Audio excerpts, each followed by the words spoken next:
Hello and welcome to today's episode of Platinum Talks Wealth.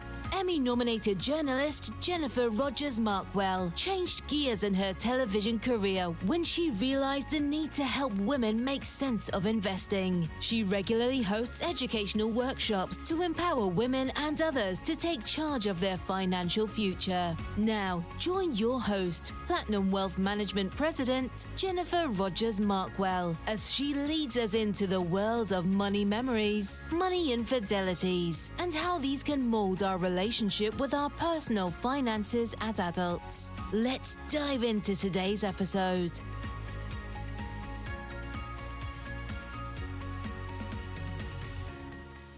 Hi, and thanks for joining us on the Platinum Talks Wealth podcast. I'm Jennifer Rogers Markwell, and today we're joined by Jeremy Savory. Jeremy, thanks for making time. Thanks very much. It's been good to catch up. Yeah, so I always ask, first question is tell me all about you and why you do what you do. I live in Dubai. I've lived here for 17 years. I'm originally from the UK. I built a business in the Middle East that helps people to obtain a second nationality, a second passport, a residency. We also help them to help with their tax as well. So if they want to relocate and move to another country, we can help their business and their personal tax as well. We also help them to find investment opportunities offshore, whether it be real estate. And this is based on the experience and the network that I built over 25 years. So tell me did you wake up one day and say, this is what I'm going to do? How did you get on that path? Like, how did this happen? I think a lot of it is when I was the way I was raised. I think I was taught French from my grandmother, so I was exposed to another culture, another language. Also, from a young age, had to kind of grow up quite quickly and look after my parents to some extent, and so it got me to a little bit curious about the world and being a bit confident to go and see how the world works.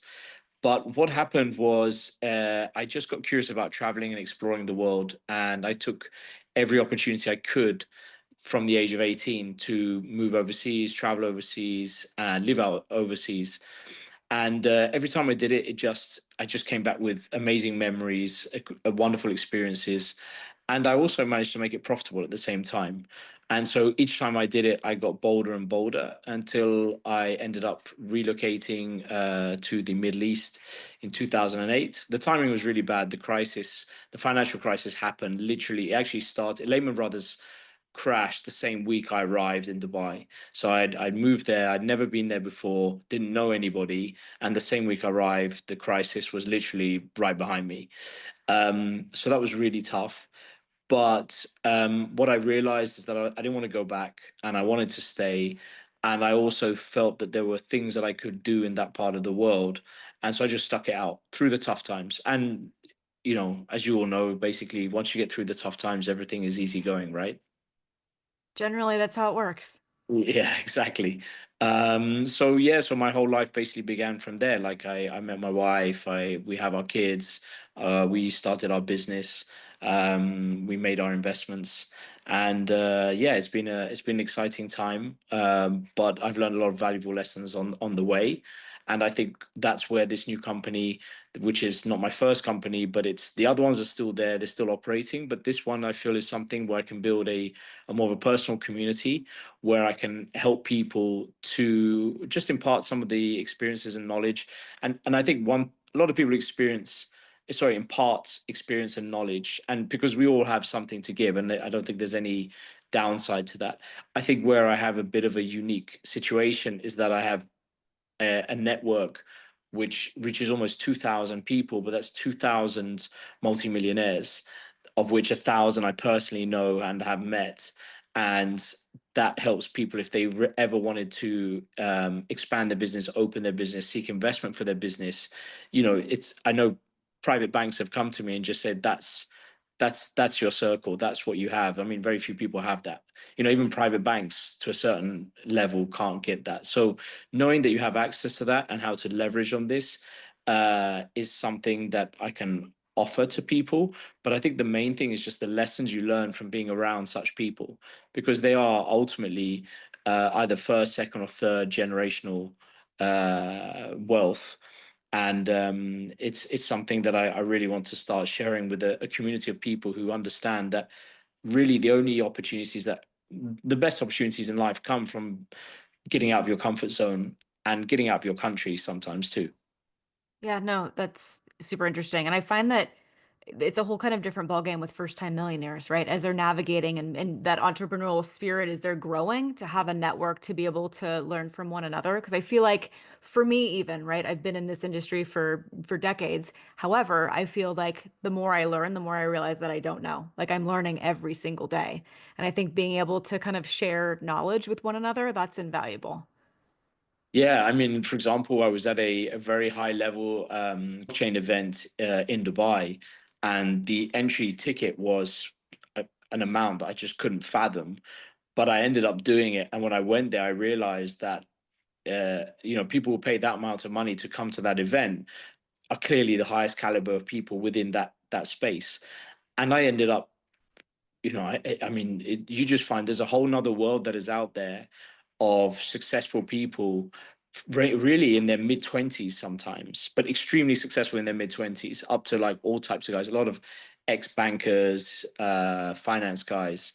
And then you just realize that there's a whole nother world out there. You just, like you said, like just when you think you know everything, you stumble across a collection of people that are just, and also you also share your contacts and experiences. Like we were just only a few hours ago just saying, hey, speak to this guy here, and I'll be like, okay, speak to this guy here, and then you share contacts too, and those are contacts that you don't really find lying around on the road, right? They're people that you need to know someone, build that connection with them, and then because they refer that person to you, there's also an element of trust and third party verification too.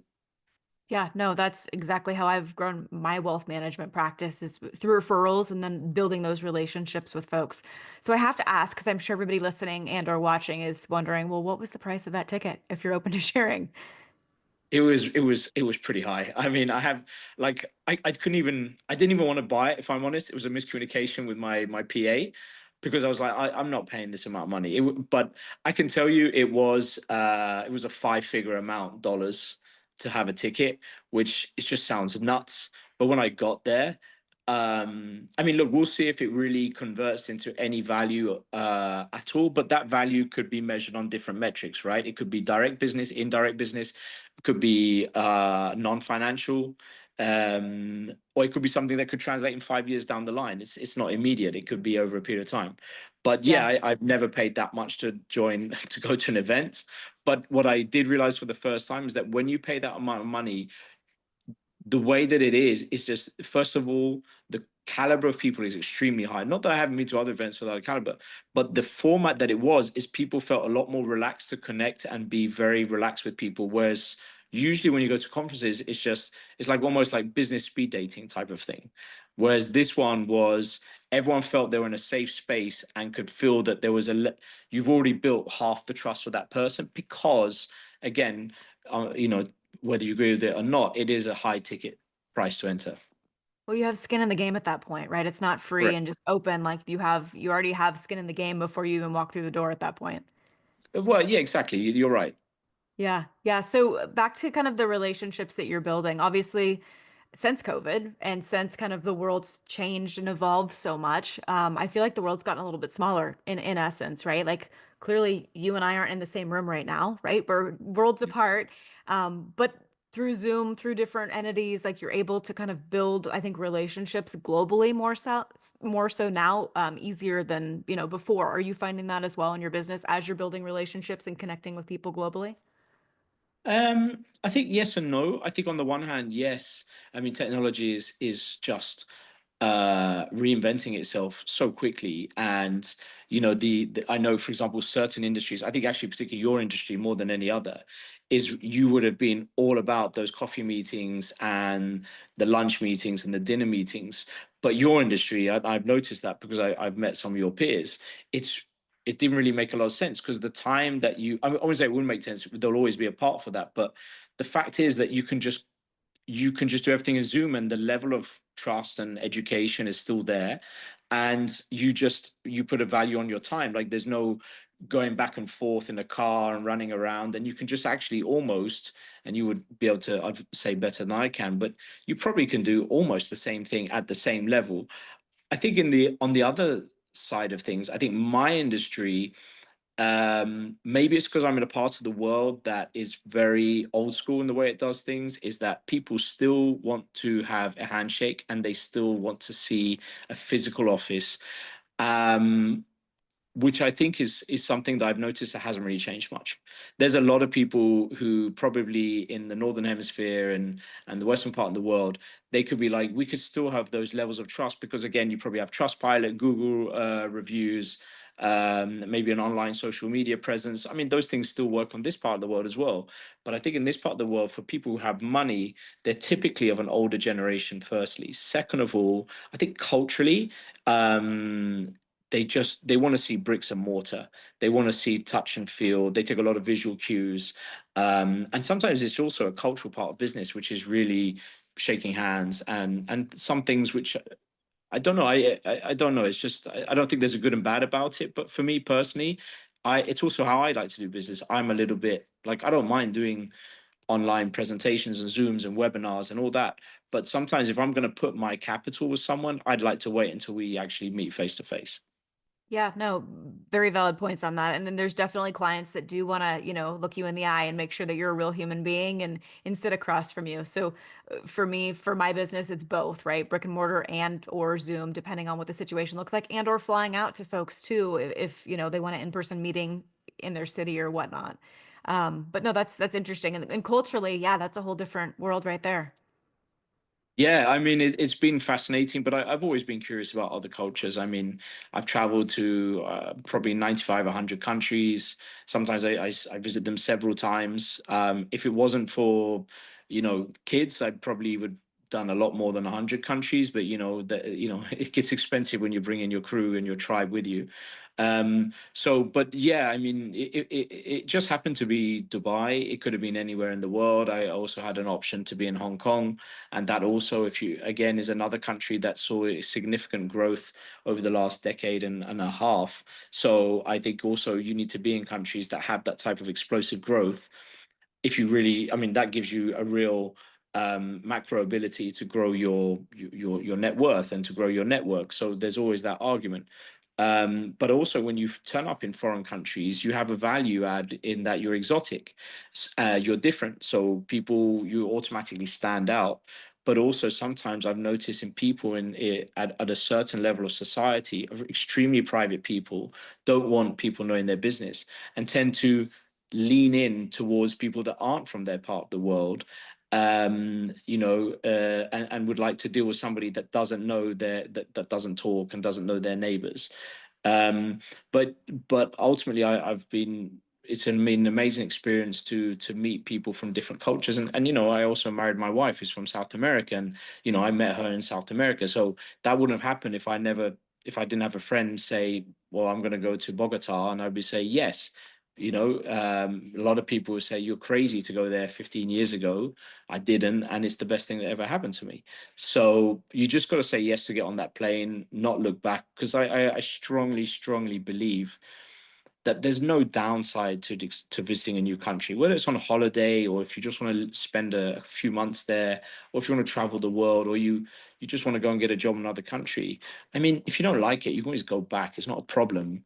But I think I think there's so many more upsides to on a personal level and a financial level to really just go and explore the world.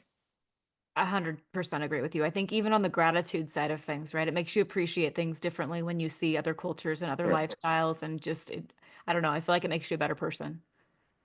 Yeah, yeah. I think if you think about if you go to the website millionairemigrant.com and you see, I mean, obviously we talk a little bit about my past, my background, my the way I think the world works, but ultimately, we really encourage. I think we also map out the numerous advantages of traveling the world. Again, I mentioned leaving your comfort zone, exploring other cultures, visiting other people. You find areas for entrepreneurialism that you wouldn't find where you were. But I think sometimes, if you're in a country, let's say in the US or the UK, I mean, there's a lot of people who can kind of do what you can do. Opportunities are there, but there's a lot of competition as well. But I think when you go to other parts of the world, there's other things such as languages, cultures. Sometimes you have blue ocean possibilities where there isn't something that is there already. You are listening to the Platinum Talks Wealth podcast. Hey, it's Jennifer. I wanted to take a quick break to remind you that you are worthy to have a seat at the table when it comes to money and your finances. Both me and my team at Platinum Wealth Management, want to meet you where you are, whether you're starting out, starting over, or have been investing for years. Reach out to us at platinumwealth.net or call us at 775-717-0001. We'd be honored to help. And now, back to the podcast. And I just think it's very enriching, very enriching on a personal level. And I've made a lot of friends with a lot of people from a lot of cultures, from a lot of backgrounds, and I think they appreciate that you're getting to know them and their cultures, and you'd be surprised how well they know your culture as well, and they really like a lot of the things from where you are in the parts of the world. They say, oh, I used to go to your part of the world, I used to travel to your country, I tried your food, and then you get to know their food, and then you just build bridges with these people. Yeah, no, thank you so much for sharing. So, another thing we like to talk through on the podcast is money memories. What's a money memory that you experienced as a child or younger person that helped mold your relationship to money now as an adult? Okay, so I think it's one that just stands out because I think it's probably one of my earliest memories. But I remember there was one Christmas where I was given like a toy sweet shop. So it was like a tiny little thing that opened up, and it had maybe three drawers, and each one came with a little plastic bag with three different types of sweets. They're all English type of sweets. You probably wouldn't know what they were called, but they were just tiny little things. And I just remember, and I don't know why I did it, but I basically just sold them to my family, relatives during Christmas. Tiny little sweets that are just like this big, tiny, as big as your tiny, like a fingerprint. And I'll be like, well, that will cost you, I don't know, whatever it is, 1 penny, 1 pence, yeah. or 2 penny. And I don't know why I wanted to sell it to them, but I somehow figured out that, like, I'm just gonna make money from this thing. And it was just I must have been maybe 5 or 6 or 7. So I already made a lot of money selling to relatives. I mean, what were they going to do? Like, not pay me, ask for a line of credit? No, I don't think so. So that was my earliest memory. But another one was one that happened recently when I was in London, and my cousin found an old letter that I had written as a thank you to, I think, one of my grandfathers or grandmothers, and it was basically a thank you letter, which I still think is something that we've forgotten what to do, but I think is important. But a thank you letter to one of my uncles or grandfathers, basically saying thank you for I think it wouldn't have been, I don't think it was cash, it must have been some kind of a check or something like this, and saying thank you for this, and I'll save it. And that also reminded me that if just I've been I've been a really intensive saver. And he even said to me, "Is like, I think at that age we also knew that you were someone that was very fiscally disciplined with money." And I think that's something that I probably won't be one of your most interesting clients when it comes to budgeting and financial wealth planning, because I just don't have that recklessness. I don't get tempted. I have absolute stoicism when it comes to money. I don't. I just. I. I've never. I think because I've subconsciously always worried about money. I don't worry about money now because for 25, 30 years, I've just always lived below my means and just always liked saving money and just saving for a rainy day.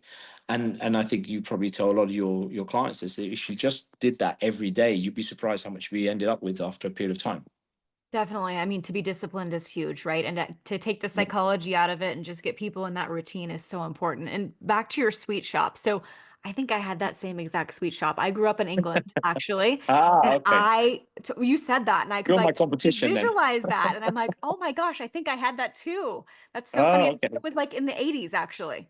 Yeah. No, I think we did have the same sweet shop. So clearly it was a popular sweet shop. I mean, we could have been competitors back then. We don't know. I mean, yeah, I probably would have raised my prices if I'd seen you coming. So yeah. That's so funny. That's great. No, thank you for sharing that. So, kind of transitioning over from the sweet shop into financial infidelities, which can be a big, scary, hairy conversation for a lot of folks. But what's a financial infidelity that you've experienced or that you've witnessed from others that you think listeners could really learn from? I think financial infidelity is a fantastic term. I think it's the first time I ever heard that. I think you saying it is it's just like, okay, that really that can be interpreted in so many different ways. Um, Again, I am just really just can only give a very boring answer. Is that I'm not that type of person because I've just been so diligently. I just don't fall off the rails. I paid my fair share. I never borrow from people. I had three people borrow money from me, but the third time I lent someone money, I just never did it again because I just figured if you can't look after your own money, what makes you think you look after my money? And so when people have asked to borrow money from me, I've just given it to them and said, I don't want it back. I'm not going to give you maybe what you want. I'll give you less, but at least you don't have to give it back to me because I just don't want to think about it because I know that the band it's going to take away my bandwidth, which is worth more than the money. And I'd rather you just keep the money and not have to worry about giving it back. Because I also think you're not going to give it back because not because you don't want to, but you probably can't. But I think there's two ways that I would interpret that term. The first is my my wife told me to buy probably my biggest splurge in my life, which was to buy an expensive watch. We were walking in a mall and she said, I know you want that watch, you should get it. And then I hesitated, and she pushed me to buy it. And I bought it. And then the next day she told me she was pregnant with our first child. And I Oh, said to her immediately, you knew you were pregnant, weren't you? And she said, yes, but then you would never have bought the watch. And I know that you just won't push yourself to do anything reckless like this. So I just didn't tell you. And then I know you got the watch and I know you can't take it back, but you just need someone to push you over the edge. And so I'll never forget that story because for me it is the biggest splurge I've ever done in my life. And yeah, whether it was a lot, it wasn't a lot, is really subjective. But it needed my wife, who is South Americans, and South Americans are all about life first, and money comes a distant sixth or seventh. And sometimes you need that. When I'm very disciplined and intense and hardworking, you need a South American woman or partner to basically say, hey, listen, let's just enjoy the weekend, you only live once, type of thing. So I think I think that's a financial infidelity that I have. In terms of somebody that has maybe crossed me in terms of financial thing, yeah, I think there's probably one time that it ever happened to me, but it also had it completely it's something which I think you probably hear a lot, where something really bad affects you can sometimes be the spur that makes you completely change your life for the good. And so what happened was there was a time where I had a really good career, but then because of the financial crisis, I was in and out of work, and my CV was just getting shot to shreds. And I met this chap, and he just said, we're going to work together. We've got a dream team of four people. It's me, you, and two other people. We all bring something to the table. We're all going to be partners in this new company. And I was so excited. And I said, yeah, we're going to make it work. We all went for dinner. I met the other people. Everybody had a very strong part to play with a strong background. I left. I left the dinner, went home. The next morning, I woke up to the text, and he said, "So yeah, we had a big fight. I think it's all off now. So yeah. Anyway, good luck." So I immediately called him. I said, "What do you mean?" He said, "Oh, there was a big falling out, and it's not happening. So, yeah." And I said, "Well, we can still do it, you and me." And he just said, "No, no, no. Like that's it. It's finished. It's done." And I'd put everything into that. I'd worked so hard to it. I'd given up my job, and at that point, I was just tired of people letting me down, or tired of something not working up. And then I just looked at my bank account and just thought, I'd always worked for somebody. I'd always been a career person. I was a very late bloomer in terms of an entrepreneur. But that moment just made me realize you can't rely on other people. And and then I just I just didn't know what to do at that time. I just knew that I was 33. I knew how to do a few things. And then I just said to my wife, maybe I should just start my own business. And and she just, she said fine. And every day she went to work, she came back, and I was still on that laptop staring at that wall. And any entrepreneur will know that story of trying to start that business. It's really, really tough to propel yourself. And she just came back for about every day for 2 weeks. She left, I was looking at my laptop, came back. And all that time, she just said, all you're doing is going on social media and looking at football, soccer for you guys, websites. This company is never going to happen. And I did another thing, which is probably the best advice you could give anyone, is I just logged off all social media. And then my business started. And the business grew, and it became bigger than I could ever possibly imagine, and gave me so many opportunities. But, I needed to just disconnect from all those distractions. I needed someone to let me down, because sometimes it's in your darkest steps that you just realize, like, there's nothing else here. You've got nothing to lose. That no one's going to help you, and you just need to start. And if it wasn't for that financial infidelity that someone put on me through there's nothing on my side. If that person hadn't let me down, I wouldn't be where I was today. So I have to thank that person for leaving me in the dirt. But I also have to thank my wife for basically just making me look at the reality of the situation. And social media can be for good and for bad, but it's like a sword, right? I mean, you're either holding the sword or someone else is holding the sword. Yeah, what a silver lining you had, and what a great partner you have in your spouse to be able to lift you and kind of nudge you gently where Yeah. needed. No, I think behind every male business owner, there's a very strong woman, I believe, and they may not be active in the business, but they play their part in balancing out the stress, or and we have if you want to, I believe this is kind of the direction you want to go in terms of how money and how we discuss money as a family, and I think you wanted to talk about this. And I So want to interrupt you really fast too, because my husband would get on me if I didn't say this, but also behind every businesswoman, there is a fantastic, hopefully, no, man behind the scenes that's lifting and giving that support. And I'm grateful for that on my side too. yeah, it's a balance, Yeah. because like, if you're a single business owner, it's really tough. If you're two business owners and you're shareholders in a company, then it's fine. Then you've got a bit of yin and yang. But if you're not and it's by yourself, it's very lonely. But if you have a partner that is there, they may not be in the business, they may not care about it, they want to be it, but when you want to switch off, they'll handle all the other stuff. And you're exactly right, I still run the business, or the businesses, wholly myself. It's a lot to carry, but my wife helps me a lot in her own way, in that she helps me to just realize that it's not the only thing in the world. No one's going to judge you if it doesn't work. It's not the only thing. And we have kids now, and if I didn't have that, I just think I'd be so unhealthily into my business, for good and for bad. Um, but yeah, so I think but I also know people that, they're couples, right? They're husband and wife working together, making business work. That is also impressive as well, because I think that's actually tougher.